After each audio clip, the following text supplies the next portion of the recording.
Hi, I'm Denise, host of the Working Moms Redefined podcast. Let's join together as we lessen the hold of mom guilt in our lives, thrive in our careers, and raise great kids.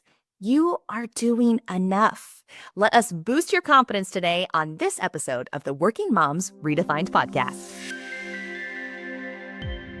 How to raise good kids is a topic that so many of us consider as working parents. Not only raise good kids, but raise kids that are citizens that contribute back to our communities. And you think from time to time, wow, that sounds like a big challenge. I don't even know where to start. That is where Lindsey Cormack is here to share her story, her insight, and all of her wisdom because she is a PhD, a political science professor, a community board member, and a mother who blends all of these things together to raise good kids. She has academic expertise and real world experience to help parents, educators, and communities lead better and honestly have constructive conversations about politics and civic engagement. Because how dare you bring up politics around the dinner table? That's not something that we want our kids to feel. And so Lindsey has done a great job and put it all in a book for you. It's called How to Raise a Citizen, where she equips parents and educators with clear structure. And I don't know about you, but I love some systems and some foundational civic knowledge to really empower young people to make informed, engaged decisions and raise those types of citizens. So, Lindsey, we are so excited to have you today and learn more. Welcome. Denise, thank you for inviting me. I'm excited to talk with you. We are excited to learn about a topic that probably is not discussed, at least in our worlds, as much as I would prefer. So, for all of our listeners, what are you hoping that by the end of this episode, they take away, either from learning from you or that they take away to apply? First of all, I love that question. I had a similar question posed to me at the end of a talk I gave recently. And I think the biggest thing is that you need to have a vision of what you want our political future to be and then find a way for you to be in it. And so I just want people to take it on. And I never have like a prescriptive, like, make sure you figure out who your member of Congress is or make sure you write a letter or whatever.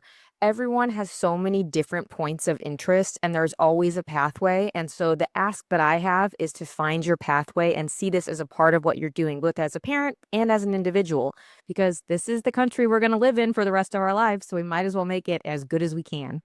So many questions already come to mind based off that. So I'm excited to dive in to really find not only probably a lot of our own pathways, but then help our children find theirs as well.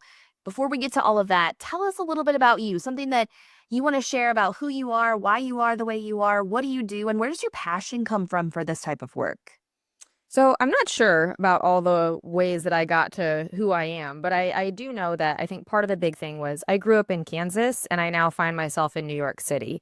I did about 18 years in Kansas and now I'm coming up on my 18th year in New York City. And I think seeing how different parts of our country can operate with like joy in different ways, sadness in different ways, political successes and political failures in different ways has made me appreciate that there's not like one right answer to all of the problems that plague us or all of the possibilities that we have.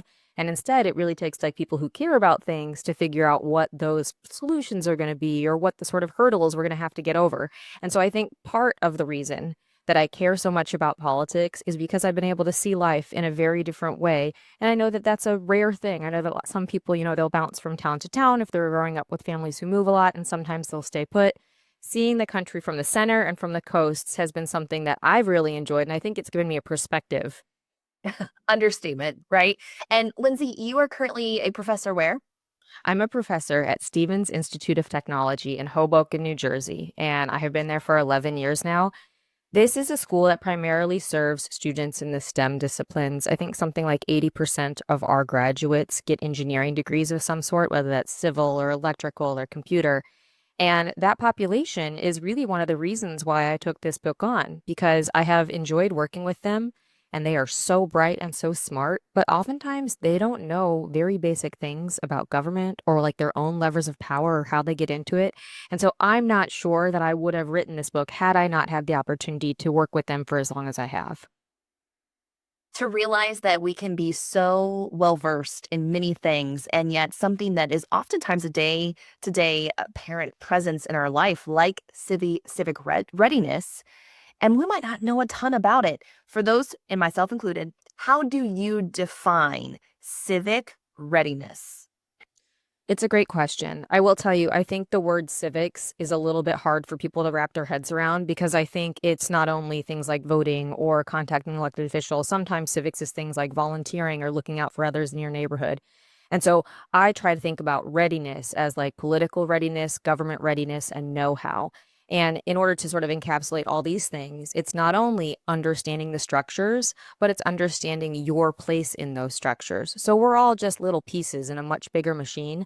But if we don't consider ourselves that way, or we don't really understand like how all the pieces fit together, then we're not as ready as we could be.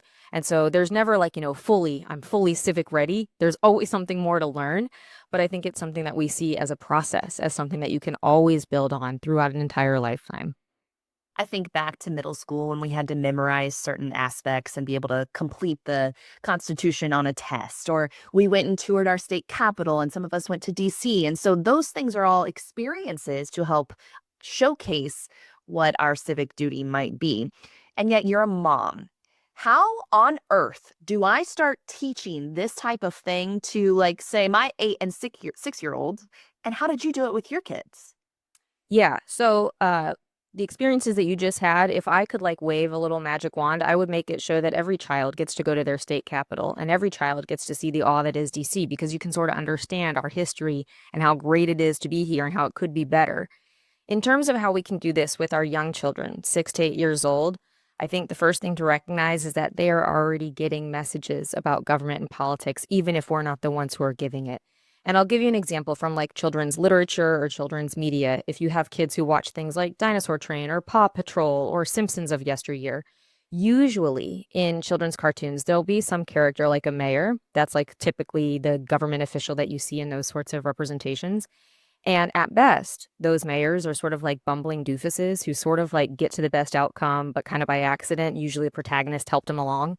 And at worst, they're out to do harm to the city that they are meant to protect. And so they are getting these messages. And what I think our responsibility and role as parents is to make sure that they're also seeing the upsides of government because oftentimes they are awash in narratives, both from children's literature and media, but also from popular media that they might hear as background noise that government is bad, it's overbearing, it's too much. And so, as a parent, we can do a few things. One thing that they have to see us do is care about things. They learn from what we do and what we don't do. And if they never see us care about something happening in our neighborhood or something happening in our state, they're going to get the message that they shouldn't do it either, or there's no value in doing it. Second, they need to see us have discussions, whether that be with them, a spouse, a friend, a neighbor, so they can understand what it is to have a civil dialogue with someone, maybe to disagree or maybe to agree, but have different routes to getting to that endpoint. But they have to see us sort of like work through what that looks like so they can have a model as they're getting older. Then there's some easier things. If you go to vote, bring your kids to vote with you. Let them see those spaces because oftentimes for 18-year-olds, when they first get to do it, it's intimidating. They don't know the procedure. They don't know what sort of documentation they might have to bring. They don't know how to check in. And so giving them the practice of doing this sort of stuff, even when they're little, creates an impression that this is part of what we do versus this is something else that other people do. It's something that we do. And I think the last thing that we can do with our young kids is when there is something good that happens. Like, for instance, in the town where I spend my summers, the town over just got a splash pad and they've been working on it for like 4 years. That is a triumph of the civic organizations in that area because we've had like 3 heat waves in the Hudson Valley this summer. And now kids have a cool place to go, which was a taxpayer funded agreement of government entities and nonprofits to put together. And that's something good that government has done. So if you can point those things out to kids, they can kind of see like, oh, this isn't just people who are complaining about taxes or people who are doing things I don't like. There's positives in government. We just have to point them out. This past year, as I'm assuming a lot of people's tax bills increased, when I wrote that check out, it hurt a little bit more. And yet then I look at the percentage as to where those tax dollars are going. And in our area, few years ago, we built a new school, and probably 76% of our tax money is going for this new school. I was part of the committee that got that approved, if you will. Not everyone loved that, but I was part of it. So when I wrote that check out this time, I was like, ooh, the kids go to this school now. I'm going to talk about this with them. And so I explained, like, hey, this dollar amount is a way for us to be able to give you these new buildings and this new gym that you play with. And they said, wait, so who all pays for this? And it's having those types of conversations. Who's to say it's stuck? But also selfishly, it kind of made it not hurt as bad for me because once I explained it, not only did it help them understand, it helped me understand, okay, like I am contributing to our society in this way. And what better way to give money to those that need it than for a school? Yeah, that sounds like a great thing to do with your kids. As you said, like there's this government practice that was deciding how we're going to allocate funds. We might need more money for it. Our taxes might be higher. And yet we're going to have this outcome or benefit that we all sort of can enjoy. And, even if you're not sending a child to a school there, communities are healthier when they have better schools. There's fewer crime. There's an idea that there's more of a purpose for those towns. Those kids are going to have better outcomes. And so it's a good thing for communities to have good schools. And I'm glad you got to do that with your kids. Thank you. And that transitions nicely into I'm not so sure politics are, well, based on your comment of integrating Paw Patrol, now I'm like, holy cow, that is totally how that mayor was depicted. I was going to say, I'm not so sure how much politics are necessarily discussed at school in elementary age, but there probably are underlying messages within our school districts. When we look at the role that schools play in shaping good citizens, what does that look like, one? And then honestly, how can us parents partner with them in that? So, the challenge of saying what it looks like throughout the United States is that school is state decided. So, instead of having like one system that you can say, here's how it happens, we have 50 systems. And in reality, in every state, much of the decision making is further devolved down to like school boards or counties or whatever sort of parishes, whatever sort of the setup is. So I can't tell you what happens in every school, but I can tell you sort of the modal form of instruction around government, politics, civics. Usually in seventh or eighth grade, so middle school in most places, we'll have our first sort of social studies curriculum that might be a semester, it might be a year. And oftentimes that'll be like explorers reaching the new world, settling. We'll have some pioneer stuff. You get through early government, some founders things, maybe some westward expansion. That's like a typical curriculum in a seventh or eighth grade understanding of social studies. And then we usually wait until 11th or 12th grade and we'll give a semester long course called government. Some kids will opt into AP government, but for most kids, it's just like a standard government course where kids might learn things like separation of powers, division of responsibilities, how bills become law, maybe some things about voting. But unlike every other subject where we scaffold and layer from K through 12, for social studies, government, politics, it's usually like dip in seventh or eighth and then dip in again at 11th or 12th, which means that we're not really preparing our students for the world that they're going to enter into because we're not giving them enough time with this material and we're expecting them to retain things in their last year of high school, which is not like when children or anyone really who's like going on to a next new chapter is ready to download a bunch of information. Parents can make this better because the reasons that we have this sort of like limited curricular time around civics, politics, government are political decisions. Some of it is because people will tell you in the teaching profession is if it's not tested, it's not taught. And when we look at the ICT and the SAT, neither one of them has a social studies component. The ACT did until 1987. Uh, and since then, neither one of them have had any social studies like tests that you have to have a part of those bigger assessments. In recent years, the SAT has started putting in some founding documents for their like reading comprehension. So fluency in that would be helpful. But it's something where we would have to argue that our kids need more of this time. They need more content. And the world is awash in content. There's plenty of nonprofit groups and good government groups who will give curricular standards to teachers. But it's really hard to make those choices with the constraints that most schools face right now, which is time, resources, teachers. And they simply don't have enough to make this real unless we as parents want to prioritize it and push for those sorts of things. And if that's not in someone's agenda, if you will, you can do it at home. And that's another undertaking. But man, isn't it just so worth it? So that's the rationale for this book. It's called How to Raise a Citizen. And then the parentheses is something that my daughter actually added in, the little subtitle, which is, and why it's up to you to do it. Because when we were writing this book, it was myself and 6 research assistants from Stevens, and we thought we were going to write a book on like which states were doing the best at preparing their students to enter 18-year-old eligible to vote life ready to hit the ground. And what we found is that no states are really doing it that well. Some states are doing it better than others. But if you really want to get this done based on the constraints that we have in schools right now, it's going to be in your home. And that's something that you have the most time with them. You're the best teachers. They look up to you the most and they get to sponge off of everything you do and don't do. So it really is kind of a challenge, but it's also a gift that we get to do as parents. Without giving too much out of your book away, because you guys, we're going to give you details. You can visit our show notes. You can purchase this book. If you're on our YouTube channel, you can see how beautiful it is right behind Lindsey there. But Lindsey, what are some 2 or 3 tips that parents could really focus on implementing tomorrow to raise good citizens in their home? Well, the first thing, like I always say, is like take it on. This is something that you have to see as your responsibility. Thinking that someone else is going to do it, whether that be school or friends or something, or the internet, someone else will fill that void, but it's not going to be probably the outcome that you want. The second thing that I encourage parents to do is to really check their negativity or the knee jerk reaction to things, because there is sort of this notion around political discussion that, like, if you disagree with someone, that's because they're either stupid or they're evil. And that sort of a way of orienting your children to politics is not truthful and it's not helpful, because then they don't see themselves as being agents in a system. It's like, oh, these are the nefarious actors who I'm working against, these evil or dumb people. What can I do? And so after you take it on, agree to take it on in a way that's not incredibly negative.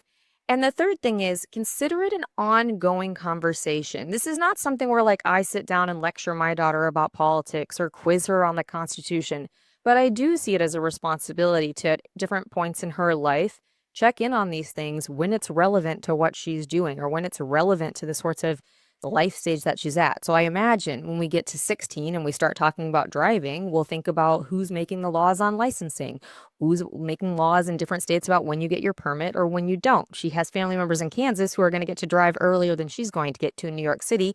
These are choices. And just letting her know that we are people, we make this system. It's not made and then unchangeable. That's an important checkpoint. You just have to find those entries to do it with them. I love that thought process. It's not unchangeable. You just have to be the one to take it on and do it yourself.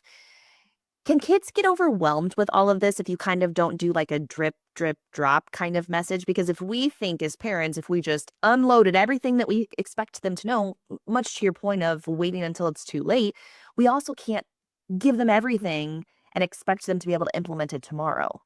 Yeah, and I actually don't think parents are really capable of doing that in the first place. Like, no one wants to sit down, not even myself as a political science professor, with a child and say, like, okay, we're going to teach you everything about Article 1 of the Constitution. And so it has to be sort of that like drip drip that you described. And the reason that I think it's actually better that way versus like we're sitting down for 2 weeks and doing all this is it encourages an ongoing engagement with this sort of material or with these sorts of ideas. And then they're going to find the other connections. They're going to see things. This happens with my daughter all the time where she came back from camp and she was like, so what's happened with the presidency? Because I haven't seen anything for 4 weeks. And I was like, wow. So you knew something was going on. There's like a world outside of your camp. You're totally unplugged from it, but you have questions. And I like that because it's not something where it's just like, we're doing this now, never to care about it again. Instead, it's an ongoing conversation. That's beautiful. That's so cool. When we think about politics traditionally, I think that there is this stigma, if you will, around politics mean disagreements. And as to your point earlier, it doesn't have to have a negative connotation. However, although your daughter is getting older and you are not by any means, right? You have those discussions still around political discussions and or maybe possibly disagreements. It's not necessarily a bad thing. So you want your kids to have their own thoughts and reasonings, but how can we or you encourage people to look at that as a way to strengthen relationships rather than strain them? Yeah, this is a great question because oftentimes we think a political conversation is going to be fractious. Someone's going to leave with like hurt feelings. Someone's going to feel misunderstood. And so, how I sort of think about this is before you have a conversation, especially as your kids get older and more capable of having these like higher order conversations, is you kind of have to set the table first before you get into it. And so, part of that is knowing what your child is interested in. Some kids really thrive on debate. They thrive on like proving a point or connecting the dots. Some kids don't want to do that. Some kids might just want to have a discussion. Some kids might want to be more of a receptive listener. And so, if you could sort of figure out what your child is, and I guarantee, you live with them long enough, you can understand that. And then, in order to set the table, the first question that I always ask is, what have you heard about that? And the reason that I like what have you heard versus what do you think or what do you believe is that what have you heard means that you do not have to be defensive about saying, like, this is the point and I've justified it and I'm correct. It can be, I heard this on the internet. I heard this at school. I heard this at grandma's house, whatever. And so you can kind of have a landscape of what it is that we're coming to this table with before you move on to what do you think about that? How do you feel about that? Is there anything else we need to know about it? And so I really think if you can start it like that, you're having a way less fractious time because it's not prove me I'm wrong or prove to me that you're right. It's like, let's figure out what we all know and then let's move from there.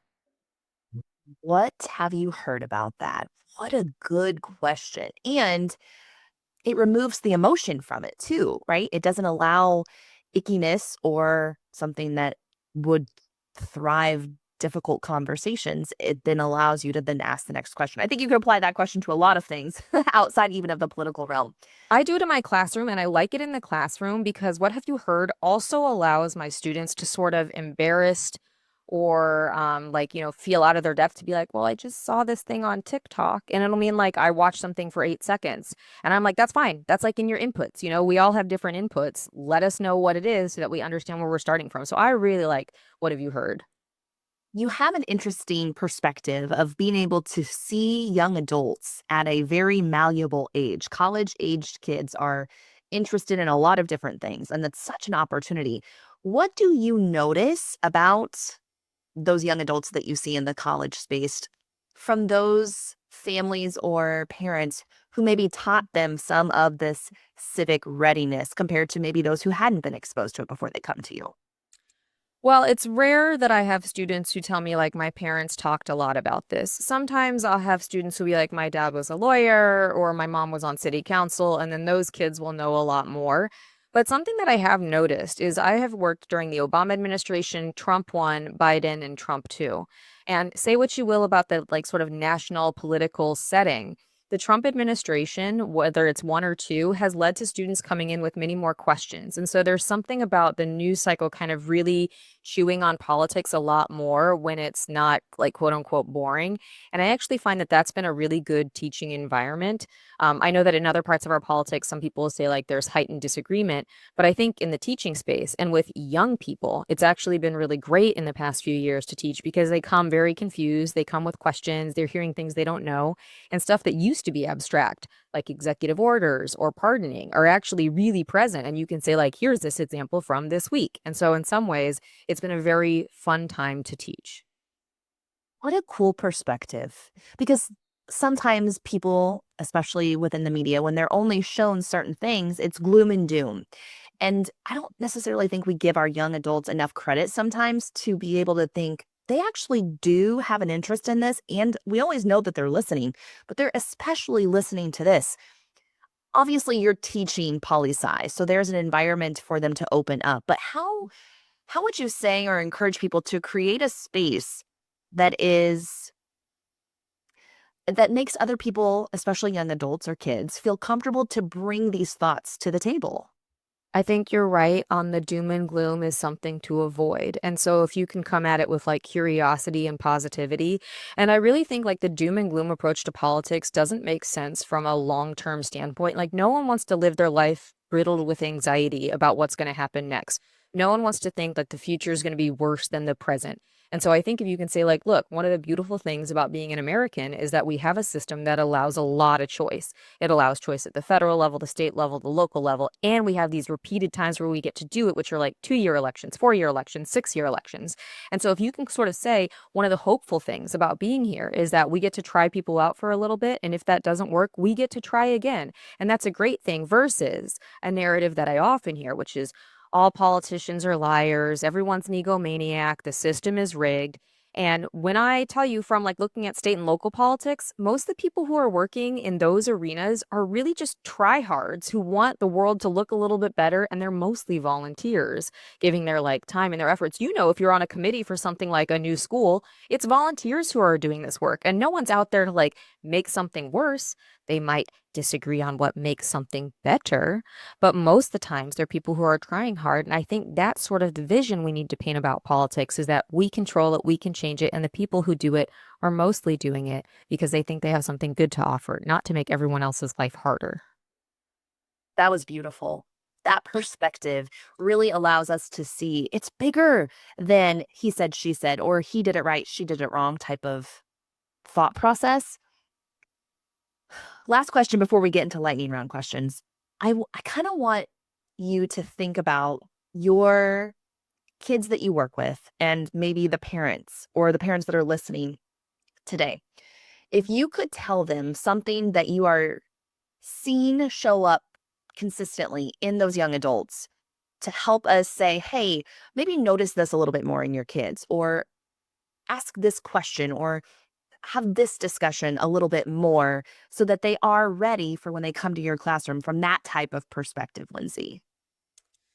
Yeah, that's tricky. What is it that I'm noticing that we might not be noticing? I do think there's something that people who maybe have a little bit of distance between when they were young adults or aren't around young adults all the time, they might think that they're uninterested in politics. Like they think it's like boring or nerdy or for someone else. But when you look at nationally representative survey data and experientially, I'll tell you it's true in my classrooms as well.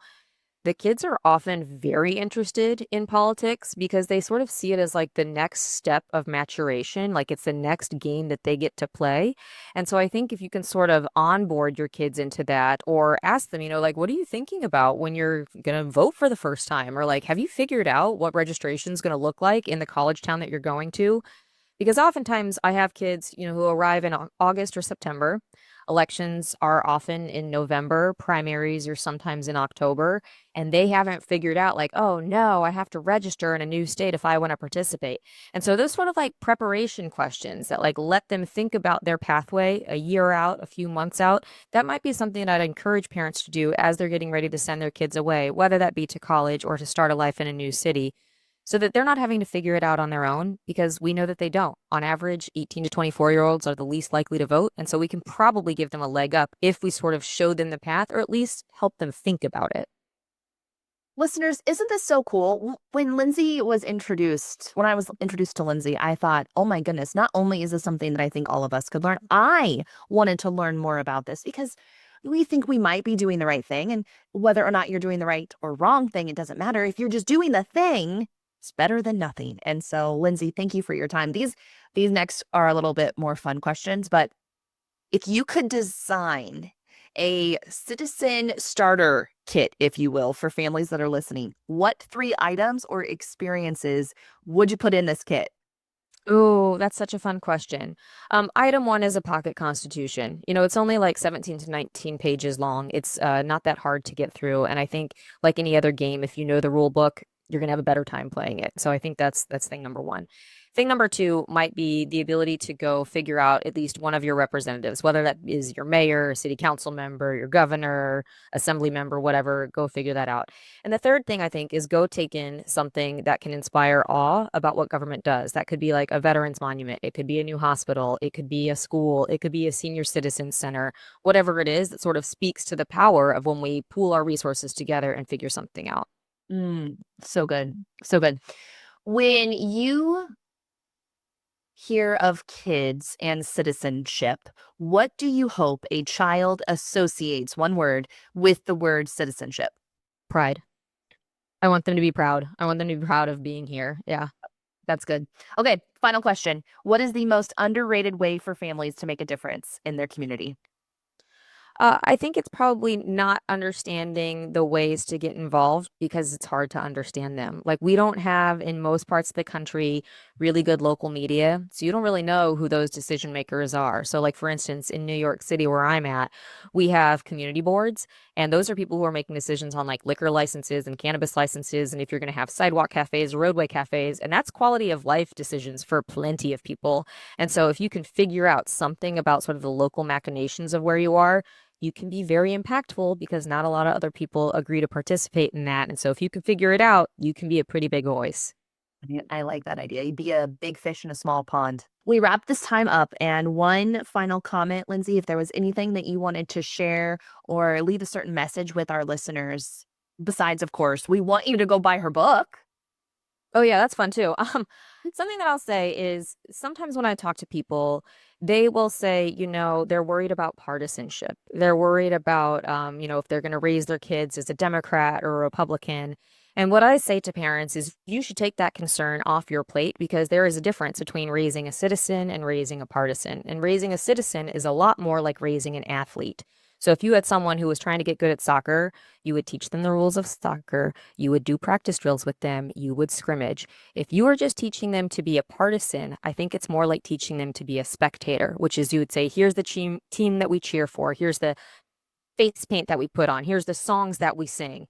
And that might be good for sports if you really like tailgating or like being a spectator. But in politics, we're all athletes. Some of us are just better at being athletes than others.